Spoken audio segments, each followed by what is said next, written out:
สบายดีทุกคนสบายดีพ่อพี่น้องเนาะคือเก้ามื้อนี้พากันเข้าป่าหาเลาะหากินนี่แหละนี่มานำกัน4คนทีมงานมา4 คนเด้อมื้อนี้เด้อ พากันมาซอกอยู่หากินคืนนึงมื้อนี้นอนป่ามีโอกาสได้มานอนป่าจักมื้อนึงมาผ่อนคลายนะติดตามเบิ่งนำกันว่าจีพ่อยังได้มื้อนี้หนาวแล้วบ่ได้สุกเราก็มาฮอดบนผักแล้วเด้อนี่มาจบคนบ้านเขาต้มมักตาวคนบ้านเขามาต้มมักตาวยำนี่นะ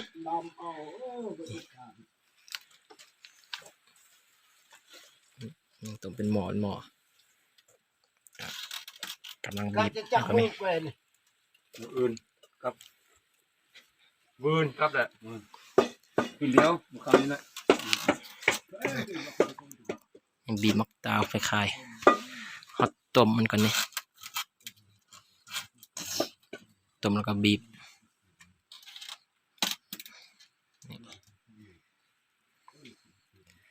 หารายได้เขาครัวพูดบีบเป็นกองมักไอ้ไง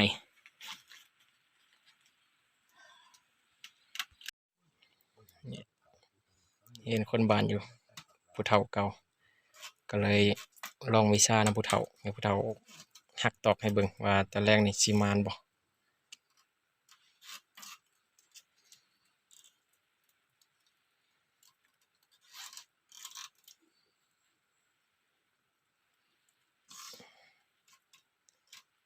วิธีการ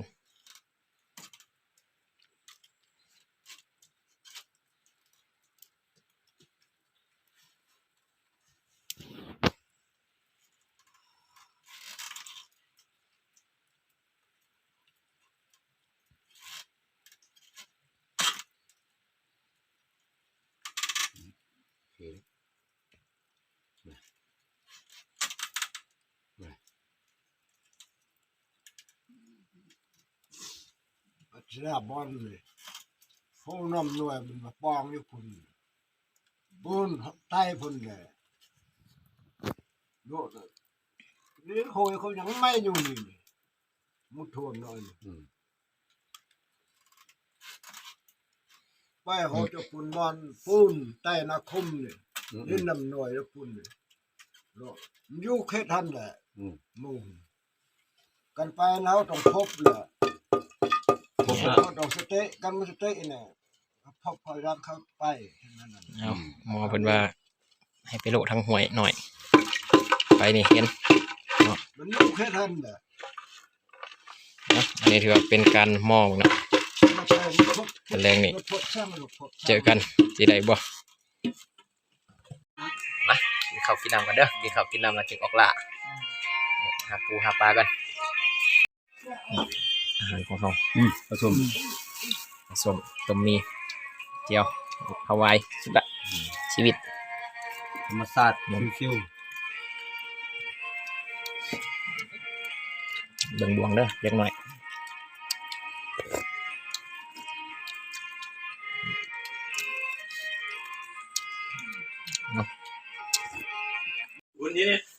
เก็บเครื่องเก็บของไปเอาปลากันเด้อมาสั่งถ่ายน้ำแหละไปเอาปลานะเดี๋ยวโทรศัพท์หายตกน้ำ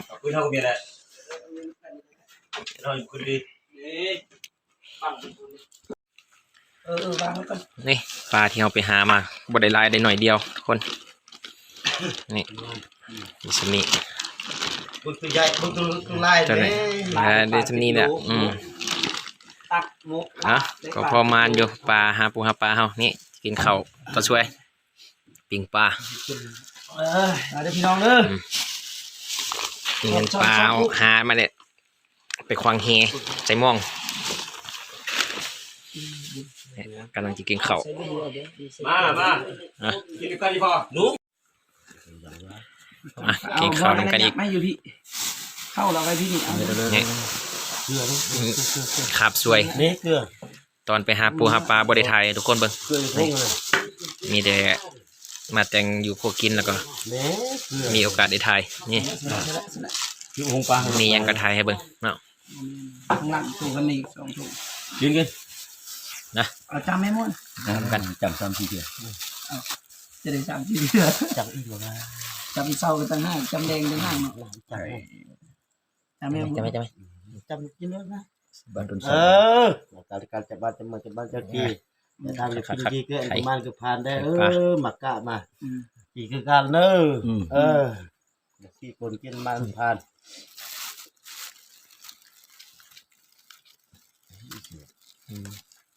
หมดอยู่ไกลกันเดี๋ยวเนาะ มีฮัดหนึ่งเนาะ อันยัง ยัดหนึ่ง นี่หาย อันแค่น ทำเกิน แหมฮัดมาแกนกับอันนี้แต่ จังไรย่ำแค่นมาแค่นเด้อ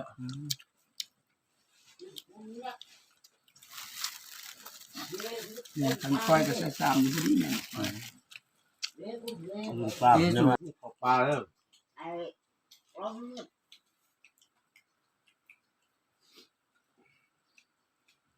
เขาอยากแสดงที่ว่ามันเด้อ กินข้าวแล้วก็ไปโลปลาไปดิเอาสัตว์ปลา เอาคนละ2ตัวเลยอย่างที่ง่ายสุด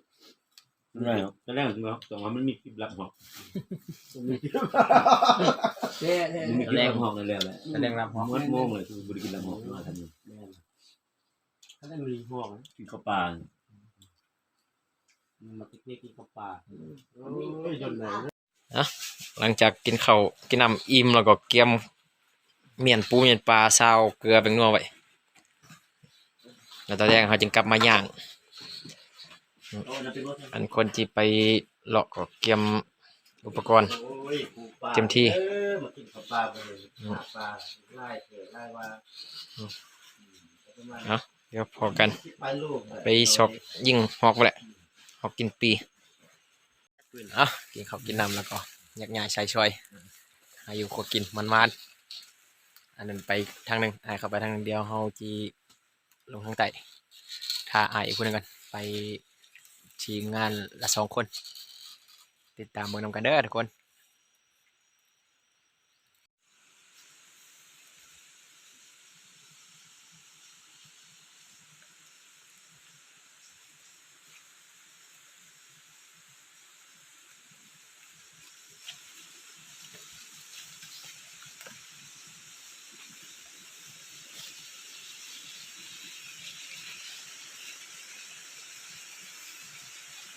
ขึ้นห้วยนี่ที่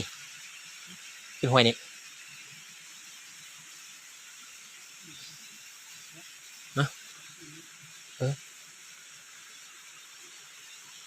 นี่หมดแล้วนี่ปีนี่เอาปีนี่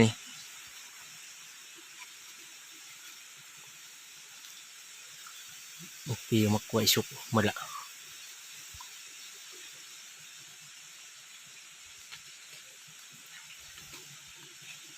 มันจะพากันไปไต่ไปเฝ้ามกปีลุมนี่ป่าปีไต่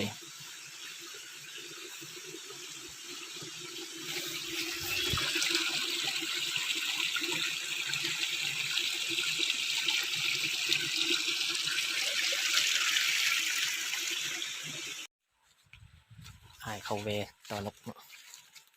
หาที่ออกไปก่อนไปทายมกปี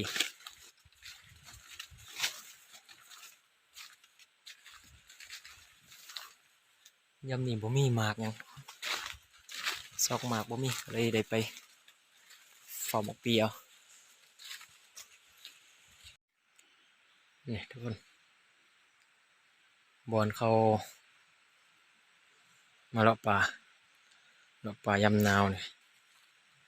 บอนนอนนี่คักชุดมันนาวแห้งนะทุกคน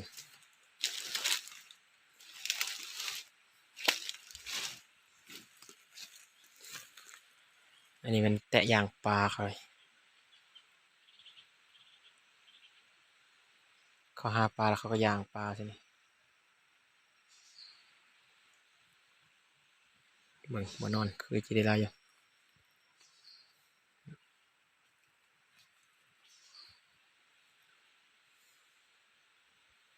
ใบตองยังบ่เหี่ยวเถอะ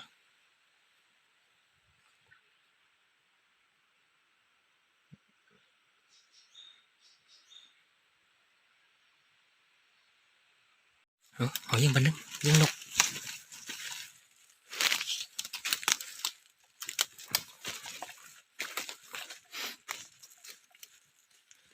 อุ้ย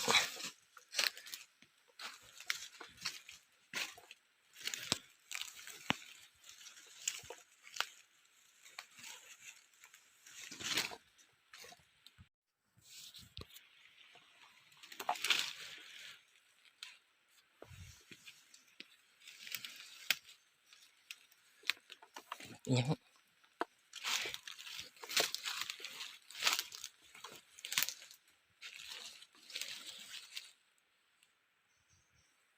ยิงแล้วมันบินมาทางนี้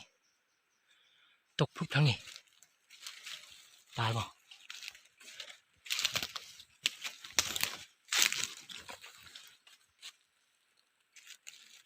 เรือบ่ตายยังไปเหรอ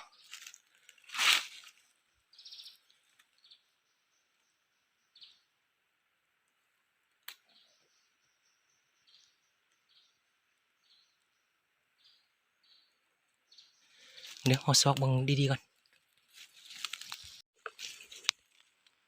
นี่โขนมัน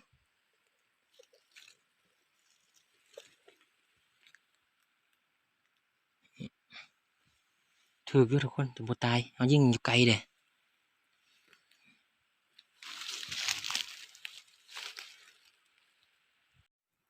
เบิ่งหอยโมจุนเมื่อคืนนี่สิทุกคนยังใหม่ๆอยู่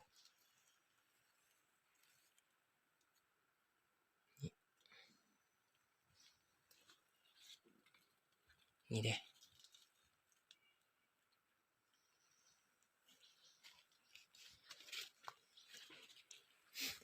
เอาที่เฝ้าหอกอยู่นี่ทุกคนเฝ้าปีมันมีอยู่3 หน่วยย้อนอีกหน่วยหนึ่งแล้วญี่ปุ่นอีกหน่วยหนึ่งไปติดตามเบิ่งกันว่าจะได้ยิงบ่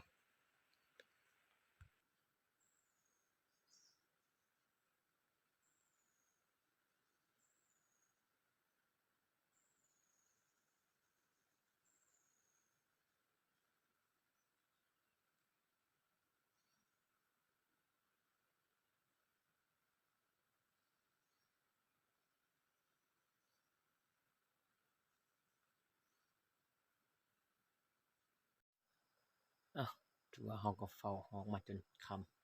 ำยิงหอกบาทเดียวบ่ถึกมันเข้าปีตัวหนึ่งเรายิงบาทหนึ่งแล้วมันเรายิงแล้วมันบ่เข้าแตกแต่แก๊บเลยพลาดไปแล้วมันตื่นแล้วมันห้องไปแล้วเราเอาแก๊บใหม่ใส่นำไปยิงก็บ่ถึกมันขึ้นสูงไปแล้วเนาะมื้อนี้บ่มีเตรียมตอนแรกนี่อ้ายเขาได้ยินเสียงปืนเดี๋ยวเรามาเบิ่งเขาจะได้จักเตรียมเอาจีพากันกลับก่อนกลับบ้านพักเนาะเอาจีพากันเพิ่งเมื่อจีจวบยังบ่เนาะติดตามคันจวบก็จีทายให้เบิ่งคันบ่จวบก็พอกันอยู่บอนพักเนาะติดตามเบิ่งนำกัน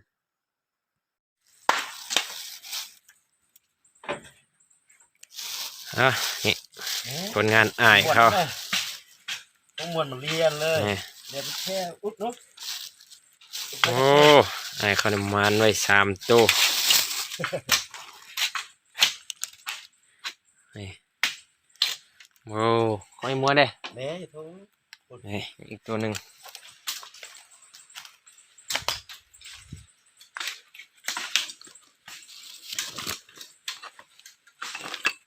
นกนี่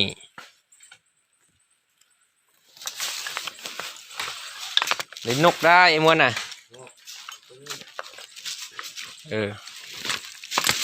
โอ้เมื่อทางเหนือได้กินไว้อยู่ทางใต้เขาลูนหมดแล้วนี่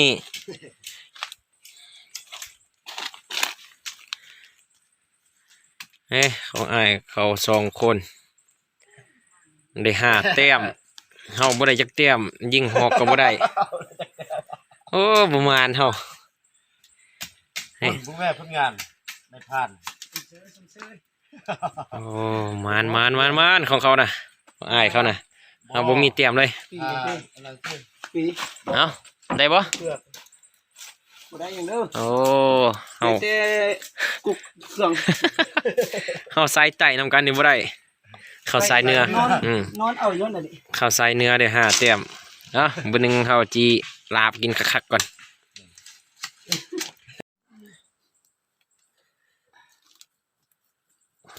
เอาตักปลา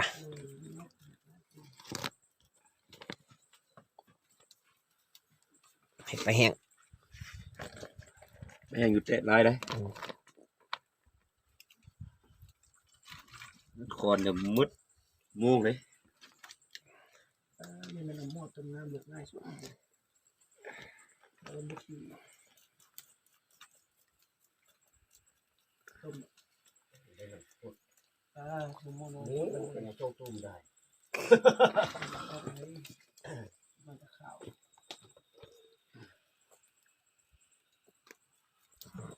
ปลาย่างของเราเนี่ยอันนั้นมันกำลังจะเห็ดลับฮอกหัวฮอก ทีมงานลูกหอก อืม ทีมงานล้น เกียมกินลาบเสียบ ทีมงานล้นกับทีมงาน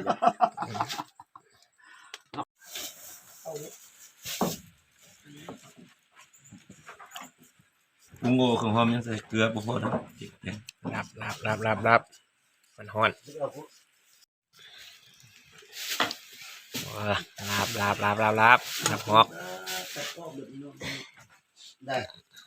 เกลือนัวพอ ข้าวขั่ว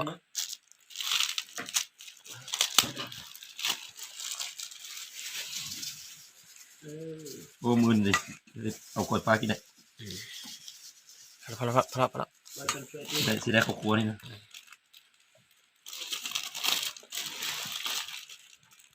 เป็นยังก่อนบอกเข้าเลย คอยต้นเสาตรวจนี้นิดนึงก่อนจุดน้อยกว่ายิงห้องก่อนดีกว่า คนหลาบเนาะ โอ้ยแซ่บลาบฮอกอยู่ปลาอยู่ผู้นี่ น้ำใช่ป่ะ เอาเลยก็ใช่ละอันนี้ เอา ตัดตัวอ่อนอีก กินข้าวอีกรอบ อ่อนดิ กินข้าวมันค อะไรอ่อนอ่อนโอ้ อันนี้อ่อนมุ้งเขา อันนั้นแกงมา บอกใครได้อยู่อ่ะ เป็นจีแข้งแล้วก็แต่เศร้ามันก็บุญเอาปลาไปไฟแล้วก็มาบุญ ำแซ่บ เข้ากันมานั่นคอยกินตำลังกันเลยนะ ผักเลย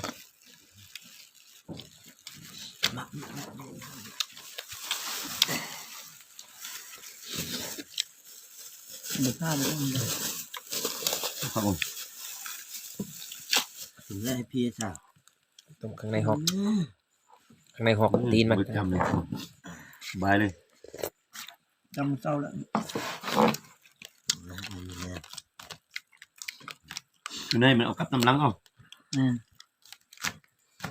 เอาบุดพวงเลย 4 ตัว อาญา ตัว สี่พวง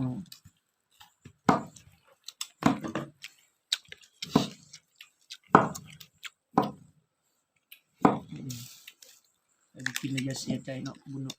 ต้นอันนี้ ขึ้น เงินปลาโป่งเลยแม่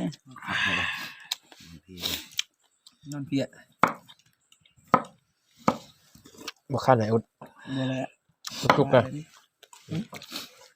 บ่ายแล้ว จุกกบเครื่องนะครับ ปลาถั่วทำบุญเฮ็ดนะทำบุญเจอคำม่วนมันว่าแม่เอ้า ได้อยู่เดี๋ยวจ้า ข้าวเราออกไปเลยไหม อืม เมนู สิเด็กแล้วมันจิมมา หลังจากกินข้าวกินน้ำแล้วเราก็สิพากันพักผ่อนนะทุกคนอยู่หากินมื้อนี้เราก็เมื่อยเติมเนาะได้ปลาเดเราไปซอกยิ่งก็บ่ได้มีแต่อ้ายเขาได้เนาะออกมา 4-5 ตัวและเดี๋ยวนี้ก็อ้ายเขาก็ไปซอกเพิ่งไปซอกยิงหนูเนาะไป ไปส่องหนูกินมักเฮียนแล้วส่วนเฮาแม่นได้รับหน้าที่เฝ้าแคมป์เฝ้าปลาย่างเฝ้าย่างปลาของเฮานี่แหละเนาะสั่นถือว่า